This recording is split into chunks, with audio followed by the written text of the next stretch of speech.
Hello friends, मैं हूं Pankaj Panjwani and आज हम डेटा साइंस का अपना दूसरा प्रोजेक्ट देखेंगे जिसमें हम डेटा को एनालिसिस भी करेंगे एंड उसके अलावा हम उसका विजुअलाइजेशन भी करेंगे। इससे पहले वाले प्रोजेक्ट में हमने फ्रूट्स डेटा सेट का एनालिसिस किया था और वहाँ पे हमने पांडास लाइब्रेरी को यूज़ किया था।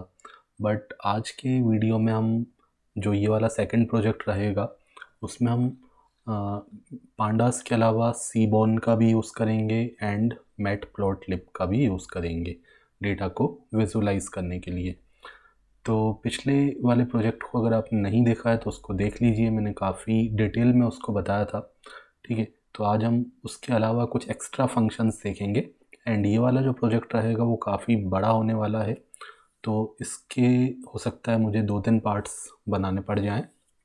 ठीक है, एक पार्ट में ये कवर नहीं हो पाएगा। आज हम सारा एनालिसिस का वर्क करेंगे एंड एनालिसिस में भी हम काफ़ी सारे ऐसे फंक्शंस देखेंगे, ऐसे एट्रीब्यूट्स देखेंगे जो हमने पहले वाले प्रोजेक्ट में नहीं देखे थे। ठीक है, तो काफ़ी कुछ नया भी होने वाला है। ओके, तो चलिए सबसे पहले तो मैं आपको अपना डेटा सेट दिखा देता हूँ। ये हमारे पास डेटा सेट है। तो इसमें क्या है, हमारे पास जो डेटा सेट है वो एम्प्लॉई से रिलेटेड डेटा सेट है।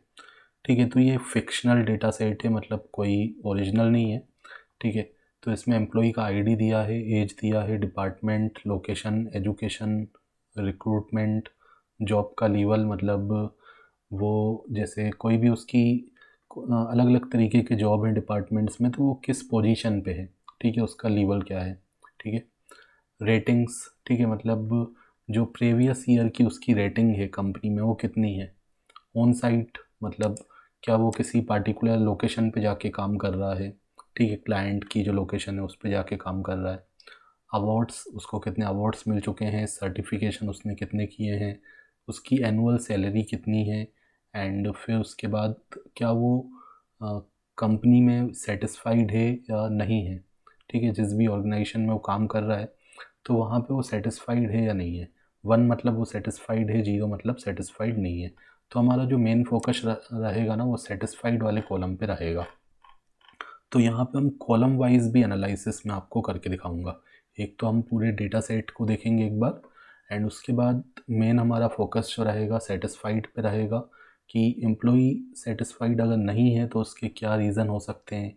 क्या उसका डिपार्टमेंट का रीज़न है या फिर उसकी सैलरी का रीज़न हो सकता है। ठीक है, तो हम उसको ग्रुप बाय भी करके देखेंगे अलग अलग कॉलम से एंड अलग अलग तरीके से हम प्लॉट्स बना के देखेंगे। ठीक है, डोनट प्लॉट में आपको दिखाऊंगा, पाई चार्ट में आपको बना के दिखाऊंगा। ठीक है, बार प्लॉट करके देखेंगे एंड अलग अलग तरीके से हम विजुलाइज करके उसको आगे देखते जाएंगे। ओके, एंड काफ़ी सारी बहुत सी अलग अलग चीज़ें आपको मिलेंगी। ठीक है, बहुत डिफरेंट चीज़ें आपको इसमें मिलने वाली हैं। हो सकता है, मतलब इतनी चीज़ें मैं आपको बताऊंगा कि आपने शायद किसी और चैनल पे वीडियो में उतनी चीज़ें ना देखी हों। धीरे धीरे में हम प्रोग्रेस करेंगे। ओके, तो चलिए शुरू करते हैं। सबसे पहले मैं जुपिटर को ओपन कर लेता हूँ। तो मैंने यहाँ पे जुपिटर नोटबुक एंड बिल्कुल मैं आराम आराम से आपको बताऊँगा। ठीक है, क्योंकि जो हैं कई सारे लोग बिगिनर्स हैं, उनके लिए भी ये यूज़फुल रहा है। कई सारे लोग क्या करते हैं, जब वीडियोस बनाते हैं तो वो पहले से लिख के रख लेते हैं सब कुछ, उसके बाद वो फटाफट फटाफट उसको रन कर देते हैं या एक्सप्लेन कर देते हैं। तो मैं वो नहीं करना चाहता, मैं सब कुछ आपके सामने लिखूँगा। ठीक है, क्योंकि ये बिगनर के लिए मैंने बना रहा हूँ। ठीक है, तो सबसे पहले हम न्यू पे जाते हैं और ठीक है, कहाँ पे मुझे फ़ाइल क्रिएट करनी है यहीं पे क्रिएट कर लेते हैं बाहर में, या फिर किसी फ़ोल्डर के अंदर कर सकते हैं। तो चलिए मैं आपको यहीं बाहर ही क्रिएट कर देता हूँ अभी। ठीक है, आप किसी फ़ोल्डर वगैरह के अंदर डाउनलोड्स में रखना है जहाँ पे रखना है। सपोज़ मैं इसको रख लेता हूँ। ठीक है, अभी के लिए मैं इसको बाहर ही रख लेता हूँ। तो न्यू पे जाके मैंने एक यहाँ पे, वैसे मैंने एक फ़ोल्डर भी बनाया था पिछले वीडियो लेक्चर में। वो शायद मैंने डाउनलोड्स डॉक्यूमेंट्स के अंदर बनाया था आई थिंक। ठीक है, तो मैं बाहर ही बना लेता हूँ अभी। न्यू पे जाके मैंने यहाँ पे पाइथन को सिलेक्ट कर लिया। तो ये हमारी एक जुपिटर की IPYNB मतलब इंटरेक्टिव पाइथन नोटबुक फाइल हमारे पास आ जाएगी। थोड़ा सा फ़ॉन्ट साइज अगर इंक्रीज़ हो जाए तो मैं विंडो का साइज इंक्रीज़ कर देता हूँ। ओके, तो सबसे पहले तो मैं यहाँ पे कमेंट करके लिख देता हूँ। ठीक है, आई होप कि आपको पता होगा कैसे हम हेडिंग वगैरह यहाँ पे लिखते हैं, कैसे टेक्स्ट को बोल्ड करते हैं। मैंने पिछले वीडियो लेक्चर में बहुत ही डिटेल में बताया था, आप उसको देख सकते हैं। ठीक है, तो चलिए मैंने यहाँ पे हैश लगा दिया हेडिंग 1 के लिए, एंड यहाँ पे हम एनालिसिस करने वाले हैं। सबसे पहले एनालिसिस करेंगे, उसके बाद विजुअलाइजेशन भी करेंगे। तो मैंने लिख दिया analysis of employee job satisfaction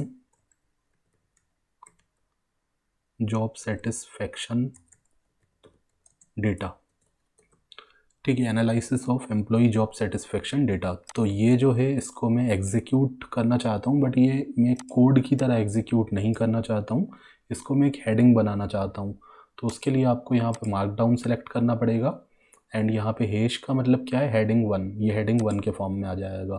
तो इसको मैंने रन कर दिया, तो ये आप देखो हेडिंग के फॉर्म में आ गया। आपको पता होगा जब हम डबल हैश लगाते हैं तो वो हेडिंग 2 के फॉर्म में आ जाता है। रन करने का शॉर्टकट क्या होता है, शिफ्ट के साथ एंटर। ठीक है, ये हेडिंग 2 के फॉर्म में आ गया।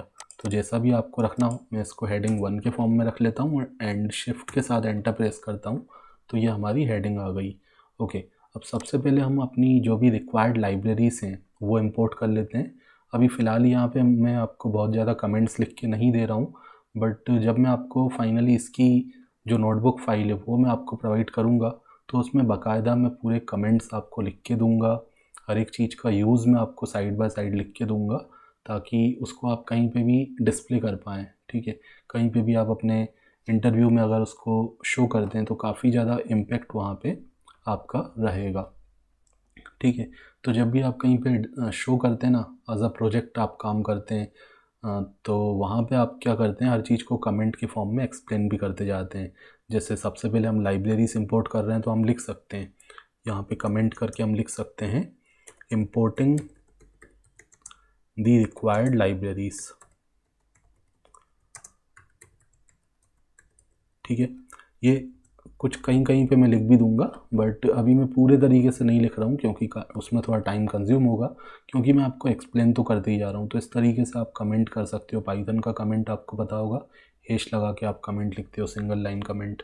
ओके, तो यहाँ पे हम लाइब्रेरीज़ को इंपोर्ट कर लेते हैं। सबसे पहले तो हम पांडास को इंपोर्ट कर लेते हैं, इंपोर्ट पांडास, एंड जो भी इसका आपको एक नाम देना है, मैंने इसका एक शॉर्ट नेम दे दिया PD।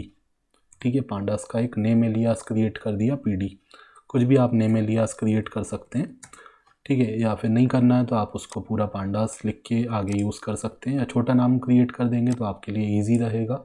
तो पांडास को मैंने शॉर्ट नेम दे दिया PD। इसी तरह सीबोर्न को भी हम यूज़ करेंगे, तो मैंने लिखा इम्पोर्ट सीबोर्न एज SN।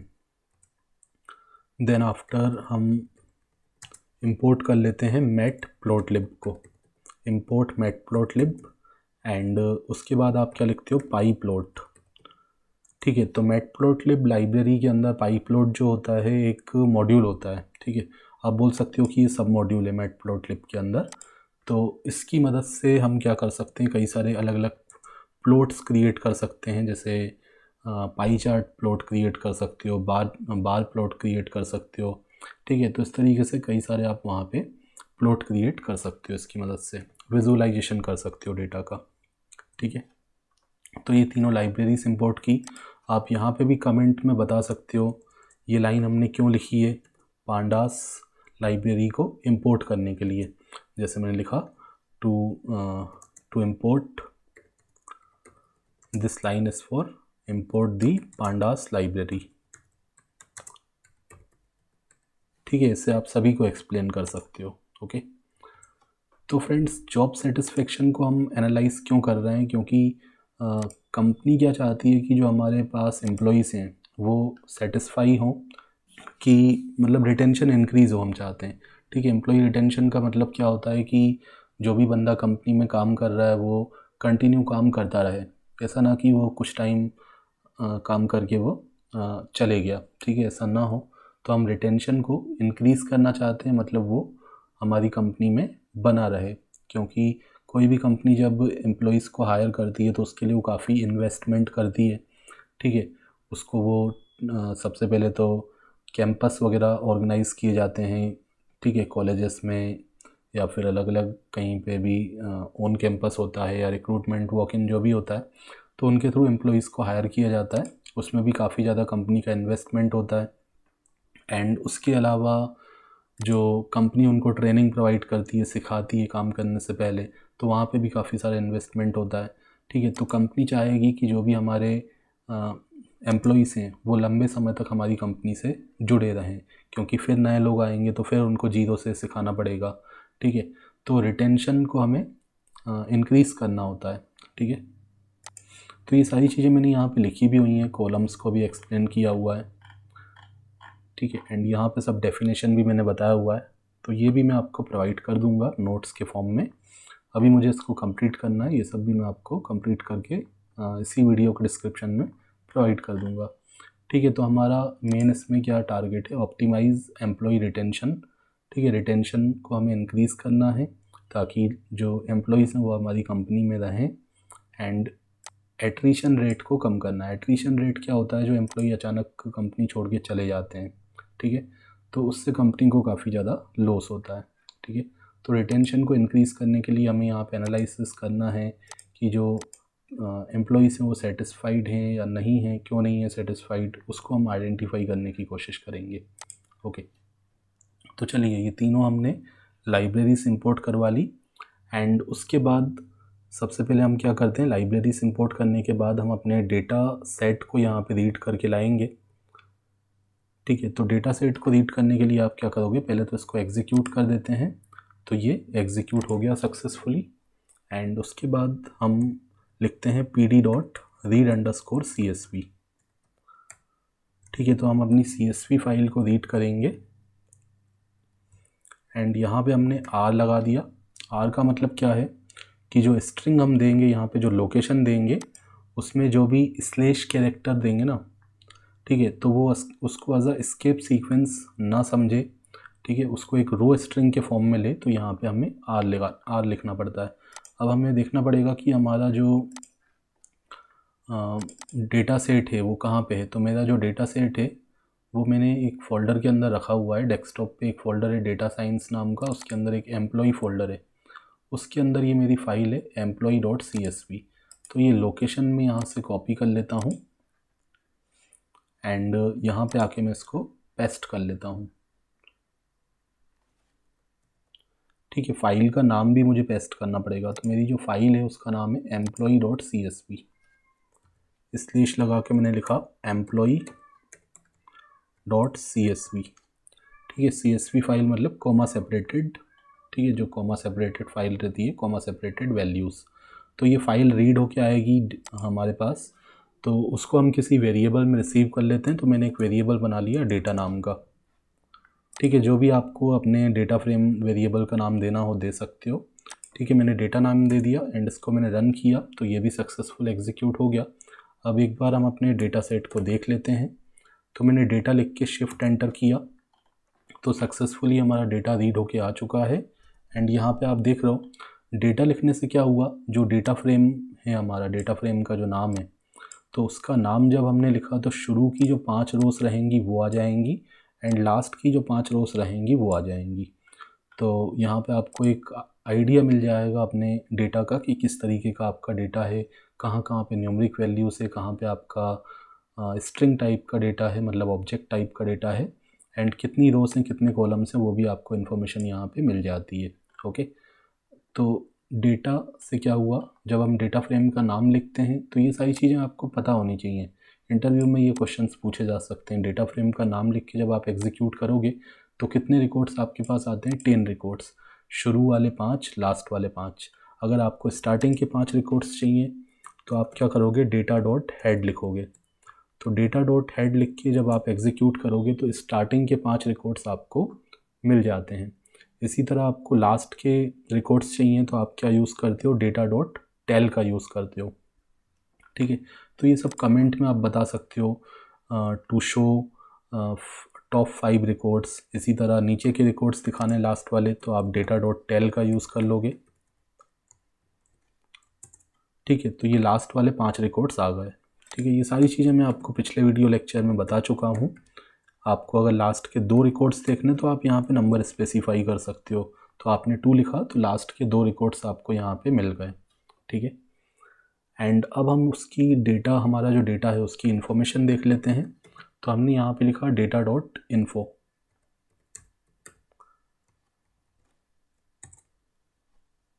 ठीक है, डेटा डॉट इन्फो लिखने से आपको क्या क्या इन्फॉर्मेशन मिल जाएगी वो सब कमेंट में आप बता सकते हैं। मैं आपको जो नोटबुक फाइल दूंगा उसमें सब कमेंट में लिखा रहेगा। तो यहाँ पे हमारे पास क्या क्या आता है, एक तो हमारे पास यहाँ पे इंडेक्स आता है, सभी कॉलम्स के नाम आ जाते हैं, एंड कितनी नॉन नल वैल्यूज़ हैं, किस कॉलम में कितनी नॉन नल वैल्यूज़ हैं उनका काउंट आ जाता है। तो हमारे किसी भी कॉलम में कोई भी नल वैल्यू नहीं है, तो यहाँ पे सभी में क्या आ रहा है, 500 आ रहा है। ठीक है, ये सारे कॉलम्स हैं। एम्प्लॉई आईडी, कोई भी एम्प्लॉई आईडी नल नहीं है। एज में कोई भी डेटा नल नहीं है, तो सभी में 500 दिखा रहा है, क्योंकि हमारे टोटल जो रिकॉर्ड्स हैं वो 500 है। ऊपर आप देख सकते हो, यहाँ पे आपको दिख रहा होगा 500 रोज़। ठीक है, तो बहुत ज़्यादा बड़ा डेटा सेट नहीं है, 500 रोज़ हैं। इससे पहले वाला जो फ्रूट्स का डेटा सेट था उसमें 83 रोज़ मैंने ली थी, तो उससे थोड़ा बड़ा डेटा इस बार लिया है। ओके, तो यहाँ पे सबका डेटा टाइप भी आपको मिल जाएगा। तो इन्फो फंक्शन से आपको ये सारी इन्फॉर्मेशन मिल जाती है। ठीक है, टोटल नंबर ऑफ़ कॉलम्स आपके कौन कौन से हैं, टोटल एंट्रीज़ कितनी हैं। ठीक है, रेंज पता चल गया इंडेक्स का, एंड डेटा टाइप्स पता चल गए। ठीक है, मेमोरी यूसेज भी आपको पता चल जाएगा। ओके, नेक्स्ट हम देखते हैं शेप फंक्शन, एक बार यूज़ कर लेते हैं। शेप एट्रीब्यूट होता है वैसे। ठीक है, शेप फंक्शन नहीं है, तो कुछ कुछ फंक्शंस हैं, जैसे इन्फो एक फंक्शन है, जहाँ पैरेंथेसिस लगाया तो वो फंक्शन है। शेप क्या हो गया, एक एट्रीब्यूट हो गया। इससे हमें पता चल जाता है कि कितनी हमारी रोज़ हैं और कितने हमारे कॉलम्स हैं। तो 500 रोज़ हैं एंड 13 कॉलम्स हैं। ओके, तो ये हमें एक टपल रिटर्न करता है। ये एक टपल हमें रिटर्न करेगा जिसमें आपको number of columns and number of rows की इन्फॉर्मेशन मिल जाएगी। उसके बाद हम देखते हैं डेटा डॉट एन यूनिक। ठीक है, मैंने लिखा डेटा डॉट एन यूनिक। तो इससे क्या होगा, यूनिक वैल्यूज़ का काउंट मिल जाएगा। ठीक है, यूनिक फंक्शन भी आप यूज़ कर सकते हो। उससे आपको जो भी यूनिक वैल्यूज़ होंगी उनका एक एरे रिटर्न मिलता है। एंड यहाँ पे क्या होगा, एन यूनिक से हमें क्या मिल जाएगा, किस किस कॉलम में कितनी कितनी यूनिक वैल्यूज़ हैं। जैसे ये बता रहा है एम्प्लॉई आईडी में 499 यूनिक वैल्यूज़ हैं, एज कॉलम में 32 यूनिक वैल्यूज़ हैं, सैलरी कॉलम में 5 यूनिक वैल्यूज़ हैं। ओके, तो इस तरीके से आप यूनिक फंक्शन को यूज़ कर सकते हो, ताकि जो यूनिक वैल्यूज़ हैं उनको, उनका काउंट आप देख सकते हो, किस किस कॉलम में कितनी कितनी यूनिक वैल्यूज़ हैं। एंड उसके बाद मैं आपको एक नया एट्रीब्यूट बताता हूँ जो पिछले उसमें हमने वीडियो में नहीं देखा था। तो हम देखते हैं यहाँ पे डेटा डॉट कॉलम्स। ठीक है, डेटा डॉट कॉलम्स से आपको क्या पता चलेगा, सारे जो कॉलम्स हैं वो आपके पास एक लिस्ट के फॉर्म में आपको यहाँ पे डिस्प्ले हो रहे हैं। ठीक है, नेक्स्ट मैं आपको दिखाता हूँ data dot data types, D types. तो डी टाइप्स से क्या होगा, जितने भी आपके कॉलम्स के जो डेटा टाइप्स हैं ना वो आपको रिप्रेजेंट हो जाएंगे। ठीक है, एज का क्या डेटा टाइप है, डिपार्टमेंट का क्या डेटा टाइप है। तो ये क्या है, डी टाइप्स एक एट्रीब्यूट है, कॉलम्स भी एक एट्रीब्यूट है। जहाँ पे पैरेंथेसिस नहीं लगा है तो वो एक एट्रीब्यूट हो गया। ठीक है, तो डी टाइप एट्रीब्यूट से आपको सभी कॉलम्स के डेटा टाइप्स पता चल जाएंगे। ठीक है, तो ये सब यूज़फुल जो हैं एट्रीब्यूट्स हैं, फंक्शंस हैं, तो ये आपको पता होना चाहिए। तो थोड़ा सा आपको इस तरीके से डेटा को पहले चेक करना पड़ता है। अब मैं डिस्क्राइब को यूज़ कर लेता हूँ, डेटा डॉट डिस्क्राइब। और पिछले वीडियो लेक्चर में मैंने आपको कहा था डिस्क्राइब फंक्शन से हम जो हमें जो डिटेल मिलती है तो वो न्यूमरिक वाले कॉलम्स की डिटेल हमें मिलती है। बट मैंने कहा था कि हम न्यूमरिक के अलावा जो दूसरे टाइप के डेटा होते हैं, जैसे जो ऑब्जेक्ट टाइप का डेटा होता है, उसका डिटेल भी निकाल सकते हैं। तो वो हम कैसे कर सकते हैं वो भी मैं आपको बताऊँगा। ठीक है, तो फिलहाल बाय डिफ़ॉल्ट जो डिस्क्राइब हमें देता है इन्फॉर्मेशन, वो न्यूमरिक कॉलम्स की इन्फॉर्मेशन देता है। तो जो भी हमारे न्यूमरिक कॉलम्स थे मैं आपको दिखा देता हूँ ऊपर। जैसे एम्प्लॉई आईडी की डिटेल यहाँ पे नहीं आएगी, एज की डिटेल आएगी क्योंकि उसमें न्यूमरिक वैल्यूज़ हैं। उसके अलावा डिपार्टमेंट लोकेशन नहीं आएगा, एजुकेशन नहीं आएगा, रिक्रूटमेंट टाइप नहीं आएगा। उसके बाद वाले सभी कॉलम हमारे न्यूमरिक हैं। तो जो भी न्यूमरिक कॉलम्स हैं उनकी इन्फॉर्मेशन हमें यहाँ पे मिलती है। तो क्या इन्फॉर्मेशन मिलती है हमें, काउंट मिलता है। ठीक है, काउंट में क्या, कितने रिकॉर्ड्स हैं, काउंट का मतलब क्या है, कितने रिकॉर्ड्स हैं। तो सभी कॉलम्स के अंदर 500 रिकॉर्ड्स हैं एंड मीन वैल्यू सबकी आ गई यहाँ पे, ठीक है। तो ये मीन पता चल रहा है कि मीन जो एज है वो 38 है, ठीक है। किसी किसी का जॉब सेटिस्फेक्शन ना होना उसका एज भी होता है, क्योंकि है ना, मतलब वो अगर जॉब छोड़ना चाहता है तो उसका रीज़न हो सकता है उसकी एज ज़्यादा हो गई हो, ठीक है।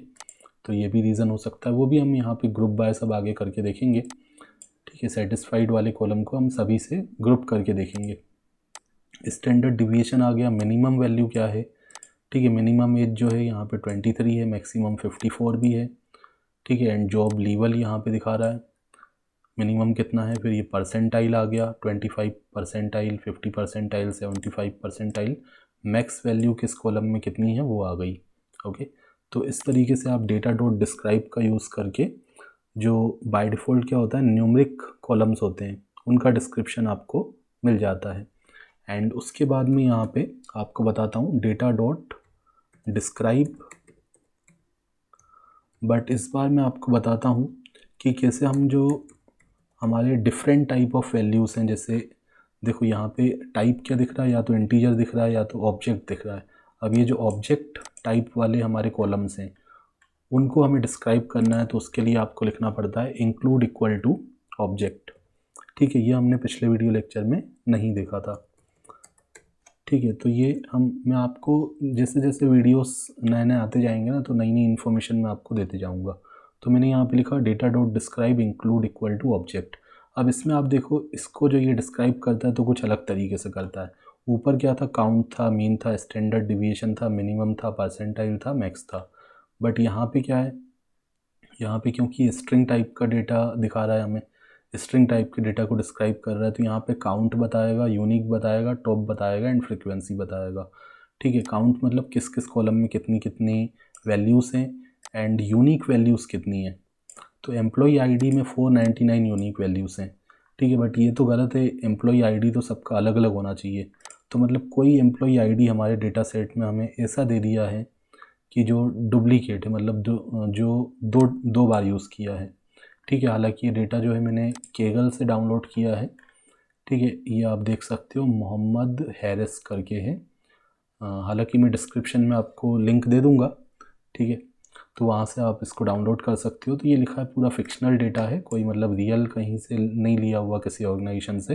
तो ये एक फिक्शनल डेटा है, ठीक है, मतलब खुद से कुछ भी डेटा डाला हुआ है, ठीक है। बट इस तरीके से डाला है कि हम अच्छे से उसको यूज़ कर सकते हैं। ये सारे इसके कॉलम्स के नाम लिखे हुए हैं एंड ये बताया किसी कंपनी को ये रिप्रेजेंट नहीं करता है, ठीक है। तो बट यहाँ पे कुछ ये गलती हो गई है कि एम्प्लॉई आईडी कोई दो बार आ गई है सेम आईडी, ठीक है। अब कौन सी है इसमें अगर हम ऐसे देखने बैठेंगे ना तो बहुत टाइम लग जाएगा। तो ये गलती अगर इसमें है तो वो आपके लिए यूज़फुल है, क्योंकि आपको यहाँ पता चलने वाला है कि कैसे आप उसको डुप्लीकेट वैल्यू को रिमूव कर सकते हो या कैसे हम उसको पहले तो फाइंड करेंगे। हमें फाइंड करना है कि कौन सी एम्प्लॉई आईडी जो है रिपीट हो रही है।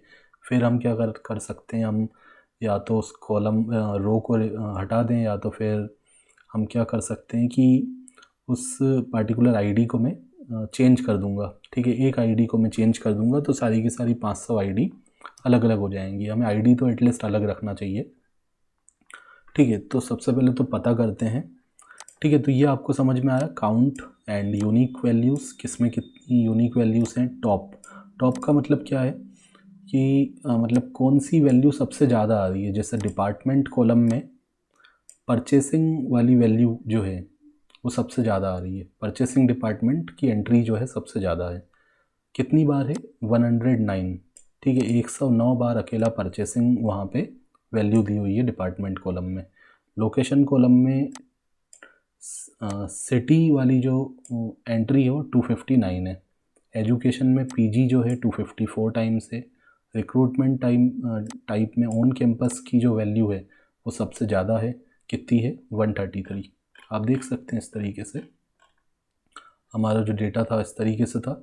लोकेशन में सिटी है या सबर्ब है, एजुकेशन में पीजी है या अंडर ग्रेजुएट है, रिक्रूटमेंट टाइप में ऑन कैंपस रेफरल, इस तरीके से डेटा है। तो ऑन कैंपस सबसे ज़्यादा है एंड लोकेशन में सिटी सबसे ज़्यादा टाइम यूज़ किया गया है, एजुकेशन में पीजी सबसे ज़्यादा यूज़ किया गया है, ठीक है, तो वही चीज़ें, वही इन्फॉर्मेशन हमें यहाँ पे मिल रही है। अब हमारा काम है कि हमें उससे डुप्लीकेट वैल्यू को फाइंड करना है। ठीक है, तो उसके लिए मैं क्या करता हूँ, उसके लिए मैं यहाँ पे लिखूँगा डेटा। तो कौन सा कॉलम डुप्लीकेट हो रहा है जिसको मैं फाइंड करना चाहता हूँ, एम्प्लॉय आईडी को। ठीक है, डुप्लीकेट वैल्यूज़ दूसरों में तो हैं बट एम्प्लॉय आईडी में मुझे डुप्लीकेट नहीं चाहिए। तो मुझे पहले तो फाइंड करना है कि कौन सी वैल्यू डुप्लीकेट हो रही है। ठीक है, तो मैंने यहाँ पे लिखा एम्प्लॉय आईडी एंड उसके बाद मैंने यहाँ पे यूज़ कर लिया डॉट डुप्लीकेटेड।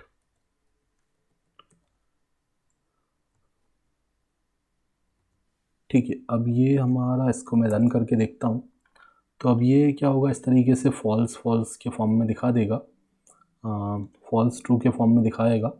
तो हम क्या करते हैं, इसमें बाइनरी इंडेक्सिंग कर देते हैं, मतलब इसको फिर से हम डेटा के अंदर डाल देते हैं, हमारे डेटा सेट के अंदर ब्रैकेट लगा के इस तरीके से लिखेंगे। तो क्या होगा, जितनी भी ऐसी रोज होंगी ना जिसमें कंडीशन सेटिस्फाई हो रही होगी, जहाँ पे ट्रू मिल रहा होगा, तो वो हमें ये दिखाएगा।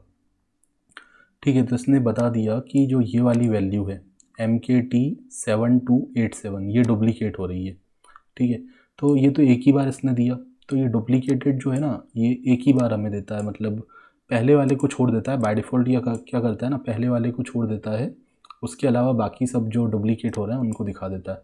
तो मैं चाहता हूँ ना, जितने भी डुप्लीकेट हों सब मुझे यहाँ पे डिस्प्ले हो जाए। तो 2 टाइम ये हमारा डुप्लीकेट है, तो वो दोनों बार हमें दिख जाए।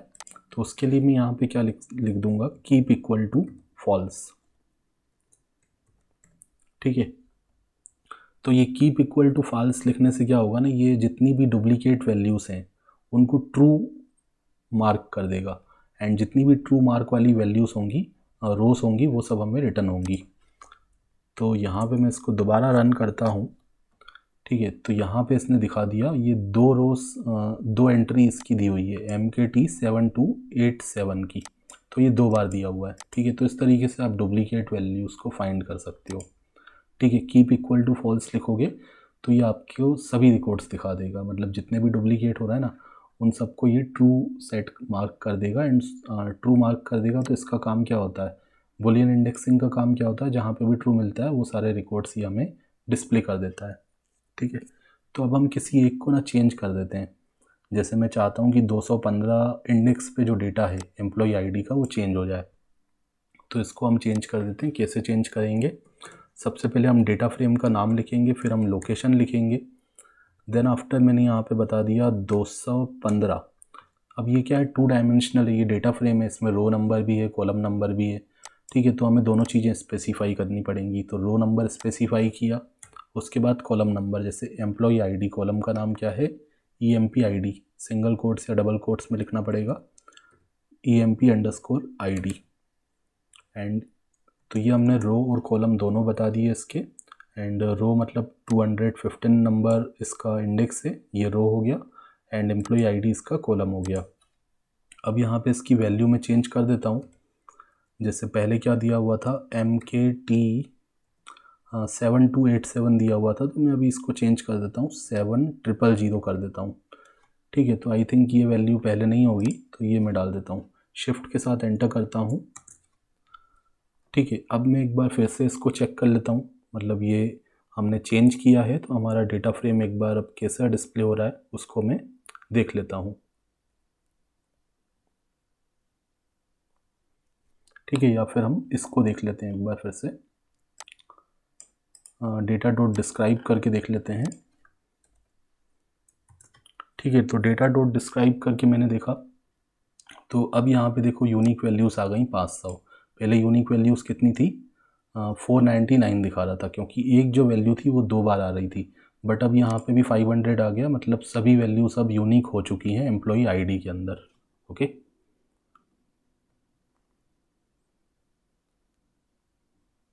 ठीक है, नेक्स्ट हम देखते हैं कि कैसे हम जो मिसिंग वैल्यूज़ होती हैं उस पर हम कैसे काम करते हैं। अगर कोई वैल्यू जो है मिसिंग है, मतलब किसी कॉलम में अगर डेटा नहीं है या नल लिखा हुआ है उसमें, तो कैसे हम उसको जो है मीन वगैरह से रिप्लेस कर सकते हैं। ठीक है, तो अब हमें नल वैल्यूज़ को चेक करना है, तो मैं यहाँ पे कमेंट में लिख देता हूँ कि हम क्या करने वाले हैं। तो मैंने यहाँ पे लिखा checking missing and duplicate values. ठीक है, checking missing and duplicate values, तो इसको मैंने एज अ हेडिंग में लिखना चाहता हूँ। तो यहाँ पे मैंने मार्कडाउन सेलेक्ट कर लिया, शिफ्ट के साथ एंटर किया तो ये हेडिंग आ गई। तो सबसे पहले तो मैं एक बार अपने डेटा की 2 रोज शुरू की देख लेता हूँ। ठीक है, तो ये सारे हमारे कॉलम्स थे एंड इस तरीके का हमारा डेटा है। तो ठीक है, अब हमें नल वैल्यूज़ को फाइंड करना है, तो उसके लिए भी हमारे पास अलग अलग फंक्शन होते हैं। ठीक है, 2 फंक्शन इसके लिए यूज़ किए जाते हैं। तो सबसे पहले मैं लिखता हूँ data dot is N A. या तो आप इस नल का यूज़ करते हो या फिर इस एन ए का यूज़ कर सकते हो। तो पिछले वीडियो में हमने इस नल का यूज़ किया होगा, इसमें मैं आपको दोनों बता देता हूँ। इस एन ए का भी यूज़ कर सकते हो आप। तो इसको लिख के जब आप एंटर करोगे तो आपको इस तरीके से फॉल्स एंड ट्रू के फॉर्म में आपका डेटा फ्रेम दिखेगा। और मैंने कहा था अगर आप यहाँ पे सम लिख के आप काम करोगे तो ये सभी कॉलम्स का आपको एक साथ बता देगा। तो ये अच्छा तरीका है, आप डॉट सम लगा दो इसके आगे, तो ये सभी कॉलम्स में बता देगा कि किस किस कॉलम में कितनी नल वैल्यूज़ हैं। तो इस एन ए का काम क्या है, जो भी नल वैल्यूज़ हैं उनका काउंट शो करना। ठीक है, तो किसी भी कॉलम में कोई भी नल वैल्यू नहीं है तो सभी में ये क्या डिस्प्ले कर रहा है, 0 डिस्प्ले कर रहा है। तो एक तरीका तो हो गया इस एन ए फंक्शन का यूज़ करके, एंड दूसरा हमारा रहेगा इस नल का यूज़ करके। तो आपको जो है परेशान होने की ज़रूरत नहीं है, मैं आपको नोट्स प्रोवाइड करूँगा। ठीक है, ये पूरा कमेंट्स करके मैं आपको लास्ट में दूंगा। ठीक है, तो वहाँ पे आप इजीली जो है आपको कमेंट पढ़ के इजीली मतलब समझ में आ जाएगा कि किसका क्या मतलब है। ठीक है, तो यहाँ पे इस एन ए की बाद मैंने यूज़ कर लिया इस नल। ठीक है, डेटा डॉट इस नल। तो इस नल भी क्या होता है, सेम काम करता है। तो ये एक तरीके से नेम एलियास होते हैं, ऐसा कोई डिफरेंस इसमें नहीं है इस एन ए और इस नल में। तो ये दोनों ही जो हैं मतलब ये एक अल्टरनेट तरीका हो गया उसका, इस एन ए लिख के आप करो या इस नल लिख के करो, दोनों से ही आपको सेम आउटपुट मिलता है। ठीक है, तो इस नल भी चेक करके बता देगा कि किस किस कॉलम में कौन कौन सी वैल्यू नल है, उनका काउंट आपको बता देगा। बट अभी मेरे किसी भी कॉलम में कोई भी नल वैल्यू नहीं है, तो सभी में क्या दिख रहा है, 0 दिख रहा है। ठीक है, एंड नेक्स्ट हम देखते हैं कि अगर मुझे देखना है कि नॉन नल वैल्यूज़, ये तो मैंने चेक किया नल वैल्यूज़ कितनी कितनी नल वैल्यूज़ हैं। अब अगर मुझे चेक करना है नॉन नल वैल्यूज़ कितनी हैं। ठीक है, हमारे कॉलम में ऐसी कितनी वैल्यूज़ हैं जिसमें नल नहीं है। ठीक है, अभी हमने ऊपर क्या चेक किया, नल है जिसमें, तो ऐसी कोई भी वैल्यू नहीं है किसी भी कॉलम में जो नल हो। ठीक है, तो अब हम चेक करते हैं डेटा डॉट नॉट नल। ठीक है, तो सिंपली बना हुआ फंक्शन है हमारे पास नॉट नल, एंड इसमें भी आप डॉट सम लगा दोगे तो ये हमें काउंट करके बता देगा कि नॉट नल वैल्यूज़ कितनी हैं। ठीक है, तो किसी भी कॉलम में कोई नल वैल्यू नहीं है तो सभी में 500 दिखा रहा है, क्योंकि हमारे टोटल जो रिकॉर्ड्स थे वो कितने थे, 500 थे। ठीक है, तो सभी में डेटा है सभी कॉलम्स में, तो यहाँ पे 500 सब में दिख रहा है। ठीक है, अब इसका भी अल्टरनेट होता है, जैसे आपने अल्टरनेट देखा इस एन ए का, इस एन ए का एक एलियास हमने देखा इस नल, उसी तरह नॉट नल का भी एक एलियास होता है। उसके लिए हम यूज़ करते हैं data dot not N A, and इसका भी हम सम कर देते हैं तो ये एक साथ सभी कॉलम का हमें बता देगा। तो सेम आउटपुट आएगा। आप नॉट नल भी यूज़ कर सकते हो एंड नॉट एन ए भी यूज़ कर सकते हो नॉट नल वैल्यूज़ का काउंट देखने के लिए सभी कॉलम में। ठीक है, ओके। ठीक है, नेक्स्ट हम देखते हैं कि अगर मुझे कोई डुप्लीकेटेड डेटा अगर है। ठीक है, डुप्लीकेटेड डेटा मतलब जैसे ऊपर हमने डुप्लीकेट देखा था तो वो पार्टिकुलर कॉलम के लिए हमने देखा था। ठीक है, यहाँ पे अगर मैंने डुप्लीकेट देखा था ना तो वो मैंने एम्प्लॉई आईडी के लिए देखा था, पार्टिकुलर कॉलम के लिए। बट अगर मुझे पूरी की पूरी रो में देखना है कि कोई सी ऐसी 2 रो तो नहीं है जिसमें सभी के सभी कॉलम्स में सेम डेटा है। ठीक है, तो वो आप कैसे चेक कर सकते हो, मतलब एक पूरी रो के लिए। ठीक है, ऐसी कितनी रोज हैं जो एक जैसी जिसमें रिकॉर्ड्स हैं, मतलब सभी कॉलम में एज भी सेम है, और जो आपका जितने भी कॉलम्स हैं एम्प्लॉय आईडी भी सेम है, एज भी सेम है, डिपार्टमेंट लोकेशन। ठीक है, सारी की सारी रो जो है डुप्लीकेट अगर है तो वो आप कैसे फाइंड करोगे, उसके लिए आप लिखोगे डेटा डॉट, मतलब पूरे के पूरे आप क्या कर रहे हो उसमें अप्लाई कर रहे हो, डेटा फ्रेम में अप्लाई कर रहे हो। पहले हमने सेल में अप्लाई किया था पार्टिकुलर कॉलम में, डेटा डॉट डुप्लीकेटेड, ठीक है, सेल में नहीं कॉलम में अप्लाई किया था। अभी हम अप्लाई कर रहे हैं पूरे के पूरे डेटा फ्रेम में। तो डेटा फ्रेम का जो हमारा नाम था, मैं डेटा नाम से यूज़ कर रहा हूँ क्योंकि मैंने CSV फाइल को रिसीव करके डेटा नाम के वेरिएबल में रिसीव किया था। आपने जिस भी वेरिएबल के नाम में रिसीव किया है आप उस नाम से उसको फंक्शंस को कॉल करोगे। तो मैंने लिखा data dot duplicated and shift enter किया, तो ये अभी तो इस तरीके से ट्रू फॉल्स के फॉर्म में दे रहा है। तो मैंने आपको बताया था इसमें आप क्या करते हो, जब भी आप कंडीशन लगाते हो ना कोई, जब आपको ट्रू फॉल्स के फॉर्म में मिलता है तो उसको बुलियन इंडेक्सिंग कर दो तो आपको रिकॉर्ड्स मिल जाते हैं, ठीक है। तो यहाँ पे देखो कोई रिकॉर्ड नहीं आ रहा, कोई रिकॉर्ड नहीं आ रहा क्योंकि कहीं पे भी उसको ट्रू नहीं मिल रहा होगा, क्योंकि कोई डुप्लीकेट डेटा हमारे उसमें है ही नहीं, ठीक है। किसी कोई भी दो रोज़ या दो से ज़्यादा रोज़ जो है एक जैसी नहीं है, ठीक है। तो हमारा ये किसी भी कोई भी डेटा यहाँ पे नहीं आ रहा है। अगर कोई डुप्लीकेट रोज़ होती ना तो वो यहाँ पे हमें डिस्प्ले हो जाती, ठीक है। अब अगर डुप्लीकेट रोज़ होती तो उसको आप ड्रॉप कैसे करते हो, मतलब कैसे डुप्लीकेट रोज़ को, अब देखो कहीं कहीं पे रोज़ अगर एक जैसी हैं तो उसको हमें हटाना चाहिए, ठीक है। तो कैसे हम हटाते हैं, ठीक है, हम चाहते हैं डुप्लीकेट जो हैं ना रहें, तो डेटा डॉट ड्रॉप आप लगाते हो, ड्रॉप अंडरस्कोर डुप्लीकेट्स, ठीक है। ये फंक्शन आप यूज़ करते हो data dot drop underscore duplicates. तो ये क्या करेगा ना, जितनी भी डुप्लीकेट रिकॉर्ड्स होंगे उनको ड्रॉप कर देगा, मतलब उनको हटा देगा आपके डेटा फ्रेम से, एंड जो नया डेटा फ्रेम आएगा उसको आप फिर क्या करो, सेव कर लो, मतलब उसमें असाइन कर लो, ठीक है। तो डुप्लीकेट रिकॉर्ड्स को आपने डिलीट कर दिया अपने डेटा फ्रेम से, एंड नया जो डेटा फ्रेम आपके पास आया उसको रिसीव कर लिया डेटा नाम के डेटा फ्रेम में। सेम डेटा फ्रेम में कर लो या किसी दूसरे वेरिएबल बना के उसमें कर लो, ठीक है। तो मैंने सेम वेरिएबल में कर लिया, बट अभी हमारे पास तो कोई डुप्लीकेटेड डेटा नहीं था, तो हमारे पास तो वही रिकॉर्ड आएगा जो पहले था, मतलब 500 रो थी तो 500 ही आएंगी, ठीक है। तो पूरी की पूरी 500 रोज हमारे पास यहाँ पर डिस्प्ले हो रही हैं। कोई भी रिकॉर्ड हमारा ड्रॉप नहीं हुआ, डिलीट नहीं हुआ, क्योंकि जो है हमारा कोई डुप्लीकेट रिकॉर्ड नहीं था, ठीक है। अब ये तो हो गया हमारा थोड़ा बहुत एनालिसिस जो हमने कर लिया, एंड अब हम क्या करते हैं, हम एनालिसिस करते हैं पार्टिकुलर कॉलम को। ये हमने पूरे जो है डेटा फ्रेम को एनालाइज किया। अब मुझे एनालाइज करना है किसी पार्टिकुलर कॉलम को। किस कॉलम को, मैंने आपको बताया था हमारा जो मेन हमारा जो टारगेट रहेगा वो सेटिस्फाइड वाला कॉलम रहेगा, ठीक है। तो सेटिस्फाइड वाले कॉलम को अब मैं एनालाइज करूँगा, उसके बाद मैं दूसरे कॉलम्स को भी एनालाइज करूँगा सेटिस्फाइड वाले कॉलम को ग्रुप बाय करते हुए, ठीक है। वो मैं आपको आगे आगे बताते जाऊँगा। तो अभी हम सेटिस्फाइड वाले वेरिएबल को, सेटिस्फाइड वाले कॉलम को एनालाइज करते हैं, ठीक है। तो सबसे पहला जो हम एनालाइज कर रहे हैं, किस कॉलम को कर रहे हैं, हमारे सेटिस्फाइड वाले कॉलम को। तो मैंने लिखा एनालाइजिंग दी सेटिस्फाइड कॉलम या फिर सेटिस्फाइड वेरिएबल, ठीक है। तो इस लास्ट वाले कॉलम वेरिएबल का जो नाम है ना, कॉलम का जो नाम है वो सेटिस्फाइड है। कॉलम बोलो वेरिएबल बोलो कोई दिक्कत नहीं है, यहाँ पे लिख देता हूँ वेरिएबल, ठीक है। एनालाइजिंग दी सेटिस्फाइड वेरिएबल, ओके। इसको मैं एज अ मार्कडाउन रखना चाहता हूँ, तो इसको मैंने हेडिंग के फॉर्म में बना लिया हैश लगा के, ओके। तो सबसे पहले मैं एक बार अपने डेटा को यहाँ पे फिर से विजुलाइज कर लेता हूँ। 5 रोज़ विजुलाइज नहीं, मतलब देख लेता हूँ अपने डेटा को डेटा डॉट हेड करके, ठीक है। तो ये 5 रिकॉर्ड्स हमें डिस्प्ले हो गए, top 5 records.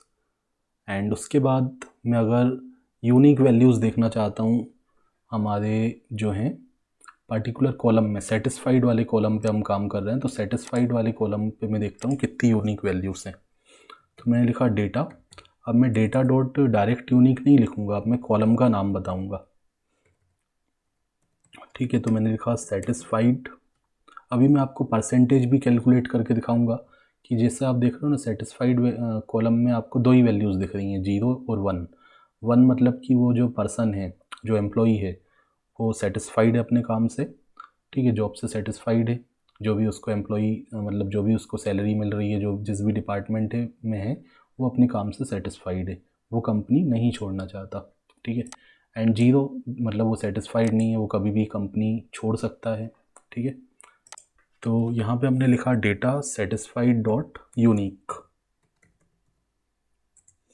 Data satisfied dot unique. Satisfied हमारे कॉलम का नाम है। डेटा सेटिस्फाइड डॉट यूनिक लिख के हमने एंटर किया तो ये बता रहा है 2 हमारे उसमें कॉलम में वैल्यूज़ हैं। ठीक है। लास्ट वाला जो सेटिस्फाइड कॉलम है उसमें 2 ही वैल्यूज़ हैं, 1 है और 0 है। या तो एम्प्लॉई सेटिस्फाइड होगा या नॉट सेटिस्फाइड होगा। ठीक है। एंड उसके बाद हमने यूज़ कर लिया वैल्यू काउंट को। ठीक है। मैंने यहाँ पे लिखा डेटा डॉट या फिर पहले तो कॉलम का नाम आ जाएगा सेटिस्फाइड। ठीक है। Data satisfied dot value underscore counts. ठीक है। अब हम काउंट कर लेते हैं कि मतलब जो इसमें यूनिक वैल्यूज़ हैं, 2 ही यूनिक वैल्यूज़ हैं इसमें, 1 है और 0 है। तो 1 कितनी बार है, 0 कितनी बार है, वो कैसे आपका काउंट करोगे, तो आप लिखोगे वैल्यू अंडरस्कोर काउंट्स। ठीक है। तो ये काउंट होके आ जाएगा कि कितनी यूनिक वैल्यूज़ हैं, कितनी यूनिक वैल्यूज़ का क्या क्या काउंट है। 1 का काउंट कितना है, मतलब कितने लोग सेटिस्फाइड हैं, 263 लोग ऐसे हैं जो अपने काम से सेटिस्फाइड है। 237 लोग ऐसे हैं जो सेटिस्फाइड नहीं है, मतलब जिनका वैल्यू क्या है, 0 है। 0 मतलब नॉट सेटिस्फाइड, 1 मतलब सेटिस्फाइड। ओके। तो इसको आप चाहो तो किसी वेरिएबल में स्टोर कर लो। मैंने ए नाम के वेरिएबल में इसको रख लिया क्योंकि मैं इसको आगे जो है यूज़ करने वाला हूँ। ठीक है। अब ये प्रिंट क्यों नहीं हो रहा, अब ये ए में आ गया तो ए को प्रिंट करना पड़ेगा तभी तो प्रिंट होगा, क्योंकि हमने वेरिएबल में रख लिया उसको। ठीक है। ये हो गया। आपने देखा कितने लोग सेटिस्फाइड हैं और कितने लोग सेटिस्फाइड नहीं हैं। अब इनका अगर मुझे परसेंटेज कैलकुलेट करना है, ठीक है, तो परसेंटेज कैलकुलेट कर लेते हैं। फिर हम जब इसका पाई प्लॉट बनाएंगे, मतलब पाई चार्ट बनाएंगे एंड या फिर डोनट चार्ट बनाएंगे। पहले मैं आपको पाई चार्ट बना के दिखाऊंगा, फिर मैं आपको डोनट चार्ट भी बना के दिखाऊंगा। तो पाई चार्ट और डोनट चार्ट कैसे आप बनाओगे मैटप्लॉटलिब का यूज़ करके, वो मैं आपको बताऊंगा। तो पहले हम एक बार जो है इसका परसेंटेज कैलकुलेट कर लेते हैं। तो देखो परसेंटेज आप कैसे कैलकुलेट करते हो, जैसे अगर मुझे जो नॉट सेटिस्फाइड वाले लोग हैं उनका परसेंटेज कैलकुलेट करना है। ठीक है। तो वो आप कैसे करोगे, कितने लोग नॉट सेटिस्फाइड हैं वो हमें यहाँ पता चल चुका है। 237 ऐसे लोग हैं जो सेटिस्फाइड नहीं हैं। कितने में से, 500 में से। टोटल हमारे पास रिकॉर्ड 500 हैं, तो 237 लोग सेटिस्फाइड नहीं हैं। कितने में से, 500 में से। एंड जो रिज़ल्ट आएगा उसको हम मल्टीप्लाई कर देंगे 100 से, तो हमारे पास परसेंटेज आ जाएगा। तो इसको मैंने मल्टीप्लाई कर दिया 100 से, तो ये परसेंट आ गया 47.4। ठीक है। इसको मैं परसेंटेज के फॉर्म में दिखाना चाहता हूँ, तो मैं थोड़ा इसको और बेहतर तरीके से लिख सकता हूँ। इसको मैं क्या करता हूँ, एक str के अंदर डाल देता हूँ, स्ट्रिंग के अंदर। ठीक है। और यहाँ पे मैंने एक परसेंटेज का सिंबल लगा दिया, कॉन्केटिनेशन कर दिया। ठीक है। बेसिक पाइथन अगर आपने पढ़ा स्टडी किया होगा तो आपको पता होगा। ठीक है। कॉन्केटिनेशन कर दिया। पहले तो मैंने इसको स्ट्रिंग में कन्वर्ट किया, जो रिज़ल्ट आया 47.4। तो 47.4 परसेंटेज लोग ऐसे हैं जो सेटिस्फाइड नहीं हैं अपने काम से। ठीक है। अब ये परसेंटेज का सिंबल लगाया, मैं चाहूँ तो इसको एक वेरिएबल में स्टोर कर सकता हूँ। पहले मैं इसको प्रिंट करके देख लेता हूँ। तो ये इस तरीके से आ गया 47.4%। मैं चाहूँ तो इसको एक वेरिएबल में रख लेता हूँ, जैसे मैंने लिखा नोट अंडरस्कोर सेटिस्फाइड। ठीक है। इतने लोग जो हैं नोट सेटिस्फाइड हैं। अब इसको मैं प्रिंट कर सकता हूँ। तो मैंने प्रिंट कर दिया। प्रिंट करके मैंने एक मैसेज दे दिया, परसेंटेज ऑफ नॉट सेटिस्फाइड